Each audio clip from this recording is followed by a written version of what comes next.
好似芬姐咁啊，一做嘢啦，哇件衫後邊濕晒啦，瞓醒覺之後，哇又背脊又濕晒啦，哇個人咧感覺好奇怪喎，或者冷氣底下就覺得哇好凍啦，同埋咧出街咧硬係要着件衫。上咗40歲嘅女士們啊，多啲飲呢個水好啊。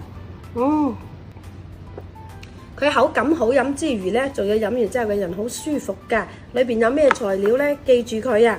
嗱，呢個咧白術啦，芬姐落咗10克，跟住咧淮山咧15克，10克嘅呢個浮小麥，10克嘅黨參啊，15克嘅雲苓。